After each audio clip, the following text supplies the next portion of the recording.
माझे नाव श्रद्धा आहे. मी आता 6वी ब मध्ये शिकते.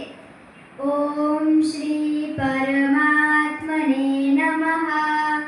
अथ द्वादशोऽध्यायः. अर्जुन उवाच एवं सततयुक्ताये भक्ता स्वां पर्युपासते ये चाप्यक्षरमव्यक्तम् तेषां के योगवित्तमः. श्रीभगवानुवाच मय्यावेशमनो ये मां नित्ययुक्ता उपासते श्रद्धया परयोपेतः ते मे युक्ततमा मतः. ये त्वक्षरं मयिद्वेष्यम् अव्यक्तं पर्युपासते सर्वत्र गमचित्यं च कूटस्थमचलं ध्रुवं सन्नियम्येन्द्रियग्रामं सर्वत्र समबुद्धयः ते प्राप्नुवन्ति मामेव सर्वभूतहिते रताः. क्लेशोऽधिकतरस्तेषाम् अव्यक्तासक्तचेतसाम् अव्यक्ता हि गतिर्दुःखं देहवद्भिरवाप्यते. ये तु सर्वाणि कर्माणि मयि सन्न्यस्य मत्परः अनन्येनैव योगेन मां ध्यायन्त उपासते तेषामहमसमुद्धर्ता मृत्युसंसारसागरात्.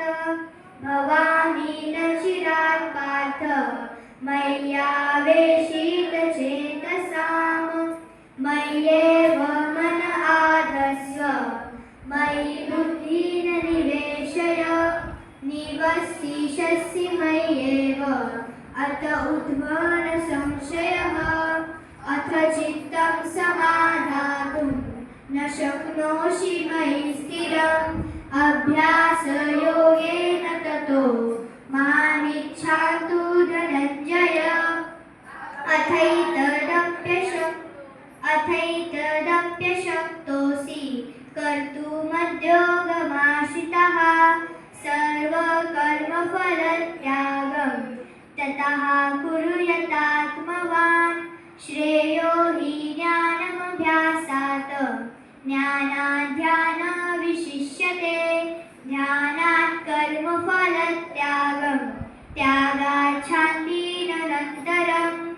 अद्वेष्टा सर्वभूतानां मैत्रकरुण एव च निर्ममो निर्हान्करः समदुःखसुखाक्षमी सन्तुष्टः सततं योगी यतात्मा दृढनिश्चयः.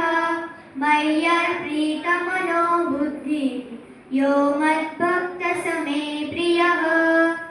यस्मान्नो द्विजते लोको लोकान्नो द्विजते च यः हर्षामर्षभयोद्वेगे यो मुक्तो यः स च मे प्रियः.